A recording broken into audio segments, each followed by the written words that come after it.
Stage پر کام کرنے والے فنکاروں کے بارے میں عام طور پر یہی خیال کیا جاتا ہے کہ وہ ان پڑھ ہوتے ہیں، چونکہ انہوں نے معیاری تعلیم حاصل نہیں کی ہوتی، اسی لیے وہ اس شعبے سے منسلک ہو جاتے ہیں۔ ایسا ہی کچھ پاکستانی اسٹیج فنکاروں کے ساتھ بھی ہے، جن کی اکثریت تعلیم یافتہ نہیں، لیکن وہ آج اپنے فن میں چھائے ہوئے ہیں۔ تاہم پاکستان اسٹیج انڈسٹری کے کچھ فنکار ایسے بھی ہیں جو پڑھے لکھے ہیں، لیکن اس کے باوجود انہوں نے اسٹیج انڈسٹری کو جوائن کیا۔ آج کی اس ویڈیو میں ہم آپ کو بتائیں گے کہ اسٹیج انڈسٹری کے پڑھے لکھے فنکار کون سے ہیں۔ میں سیاستدانا اس حلقے تو الیکشن دے کھلوتا ہاں اور میں تمہیں دسنا چاہنا ہاں کہ کوئی پاکستان دا سیاستدان تواڈے مسئلے حل نہیں کر سکتا۔ ایتھے پتی دا مسئلہ، پانی دا مسئلہ، گیس دا مسئلہ، پیٹرول دا مسئلہ کسی نے حل نہیں کرنا۔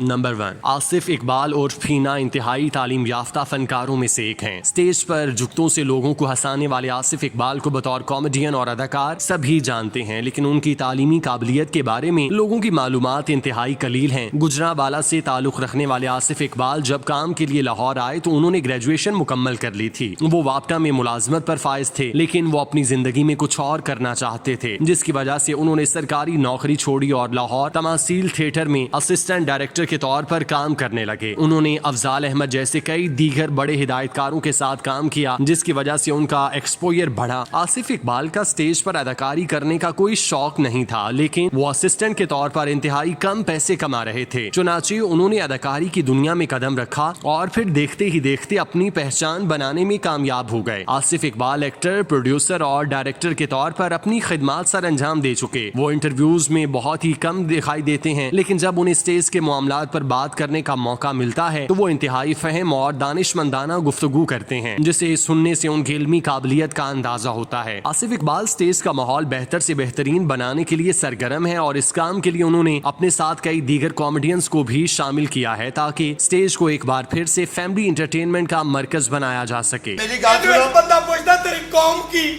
کہندا www.com۔ اینو ایک بندہ پوچھدا تیری ذات کی ہے، کہندا چودھری لیاقت جٹ قوم رائی۔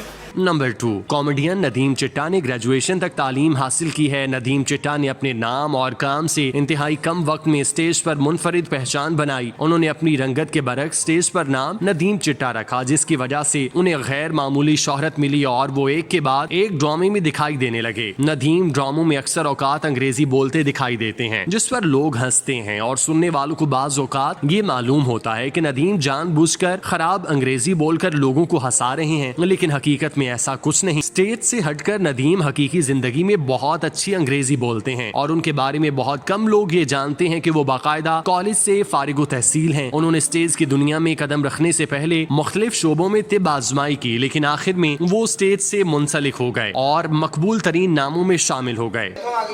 میرے بچے ہے کہ نہیں؟ بڑا تیرا نالے دی گنڈ رگا منہ ہو گیا۔ یہ پہلے بھی میں نے کسی نے کیا ہے، نہیں منیا۔ اب میں نے 10 پراؤن اور میرے بچے ہو۔ نمبر 3، افتخار ٹھاکر نے امریکہ جا کر باقاعدہ ایکٹنگ کے کورس کیے، جس کی وجہ سے ان کی اداکاری میں نکھار آیا۔ صدارتی ایوارڈ حاصل کرنے والے افتخار ٹھاکر کے نام اور کام سے کون واقف نہیں۔ اسٹیج پر حکمرانی کرنے والے افتخار ٹھاکر نے اپنے مخصوص انداز اور جسامت سے دیکھنے والوں کو اپنا گرویدہ بنایا اور پھر دیکھتے ہی دیکھتے اسٹیج کا درخشاں ستارہ بن گئے۔ اداکاری کے جنون میں وہ اس حد تک مبتلا ہوئے کہ انہوں نے میٹرک تک تعلیم حاصل کی، لیکن جب انہوں نے دیکھا کہ وہ اس معاملے میں انتہائی کورے ہیں تو وہ اداکاری کی باقاعدہ تعلیم حاصل کرنے کے لیے امریکہ چلے گئے۔ افتخار ٹھاکر اسٹیج کے ان چند اداکاروں میں سے ایک ہیں جنہیں ہر میڈیم پر کام کرنے کا موقع ملا۔ اسٹیج سے شہرت حاصل کرنے کے بعد وہ ٹی وی شوز کا حصہ بنے۔ فلمیں پاکستان میں بننا شروع ہوئی تو انہیں مزاحیہ کرداروں میں کاسٹ کیا جانے لگا۔ افتخار ٹھاکر پاکستانی فلموں میں جلوہ گر ہونے کے بعد 2019 میں پاک بھارت اشتراک سے بننے والی فلم چل میرا پت میں دکھائی دیے، جس میں ان کا کردار انتہائی دلچسپ تھا۔ افتخار ٹھاکر کے بارے میں یہ کہنا ناانصافی کے زمرے میں آئے گا کہ انہیں اس فلم سے شہرت ملی کیونکہ وہ پہلے ہی دام شہرت کو پہنچے ہوئے تھے۔ البتہ اس فلم سے ان کا نام اور کام سرحدیں عبور کر کے دوسرے ممالک کے لوگوں تک جا پہنچا۔ پنجابی اور اردو سمجھنے اور بولنے والے ان کا نام اور کام سے آشنا ہوئے تو انہوں نے ان کی دیگر فلمیں اور ڈرامے دیکھنا شروع کیے، جس سے ان کی فین فالوئنگ میں مزید اضافہ ہوا۔ بینک چ بھیج کے کی کرنا، اتنے اگ لوانی ہوں بینک چ۔ روٹی لیا تے کیتا کی جے؟ شکر کر روٹی لین بھیجن ڈیاں نام مرادا تے۔ دنیا نو کہندے میں چودھری کم چنگا والا کی تیرے۔